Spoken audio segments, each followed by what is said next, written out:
Update India TV, हर खबर सच्चाई की ओर। राजा रामबापू सहकारी साखर कारखान्याच्या विस्तारीकरणाविरोधातील निवेदनाची साधी पोच देण्यास नकार, युवा शक्ती व ग्रामस्थांचा संताप। साखराळेत ग्रामस्थ आक्रमक, आमरण उपोषणाचा इशारा। साखराळे राजा रामबापू सहकारी साखर कारखान्याच्या कथित बेकायदेशीर विस्तारीकरणाविरोधात ग्रामसभेत सादर केलेल्या निवेदनाची साधी पोच देण्यास ग्रामपंचायत प्रशासनाने नकार दिल्याचा आरोप करत युवा शक्ती व ग्रामस्थ आक्रमक झाले आहेत। ग्रामपंचायतीच्या या कथित मनमानी कारभाराचा निषेध करत ग्रामस्थांनी जोरदार घोषणाबाजी केली। कारखान्याच्या विस्तारीकरणामुळे होणाऱ्या संभाव्य प्रदूषणाचा गावातील नागरिकांच्या आरोग्य व सुरक्षिततेवर परिणाम होण्याची भीती ग्रामस्थांनी व्यक्त केली। ग्रामस्थांच्या प्रमुख मागण्या पुढील प्रमाणे: 1.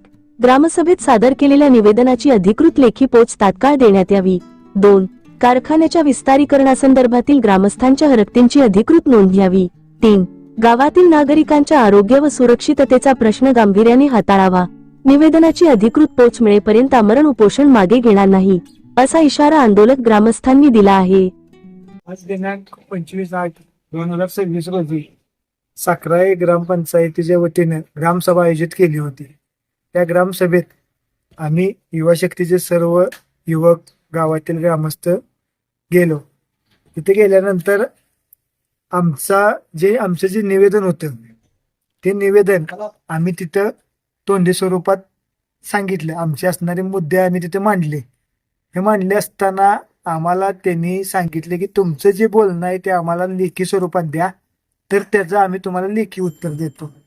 मग हा विषय होता आमचा की जो राजाराम बापू कारखाना आहे त्या कारखान्याचं जे विस्तारीकरण चालू आहे प्रकल्पाचं, जो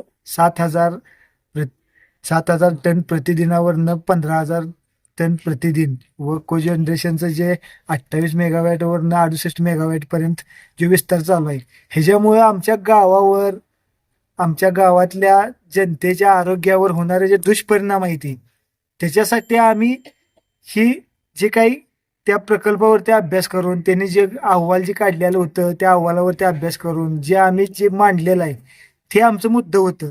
ते आता तुम्ही बघू शकताय, हे आमचं असणारं मुद्दं। त्याचं आम्ही निवेदन ग्रामपंचायतीला दिलं, पण ग्रामपंचायतीने ते निवेदन आमच्याकडून स्वीकारलं लेखी स्वरूपात। आम्हाला पोच देतो म्हणून सांगितलं ग्रामसभा संपल्यानंतर। ग्रामसभा संपल्यानंतर आम्ही ज्यावेळेस निवेदनाची पोच मागत होतो त्यावेळेस आम्हाला अर्वाच्य भाषेत बोलणं केलं, अरतुरे बोलणं की आम्ही देत नाही, जावा काय करायचं करा, आम्हाला तो अधिकार नाही, कोणाकडे घ्या तिकडे घ्या।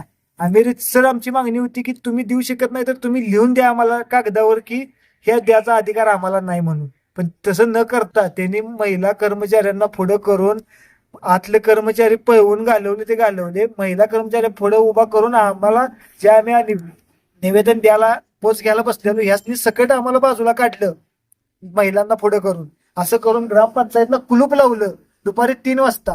तुम्ही बघू शकताय 3 वाजता कुलूप लावलं आणि इथून कर्मचारी पळवून घालवलं आणि जाताना दंगा करत म्हणत गेली ती की ठेवत नाही, सोडत नाही, असं करणार तसं करणार, कोण देतंय कुठनं मिळतंय बघतो, आम्हाला निवेदनच पोचलं नाही। आमच्याकडे निवेदन दिलेले फोटो आहेत, जे सरपंच उपसरपंच यांनी निवेदन स्वीकारलेलं, आणि आता असली भाषा करून आमच्या जीवाला धोका आहे। इथंपर्यंत ही वेळ आलेली आहे। त्यासाठी आम्ही या ग्रामपंचायतीच्या निर्णयाच्या निषेधात इथं उपोषणाला बसलोय।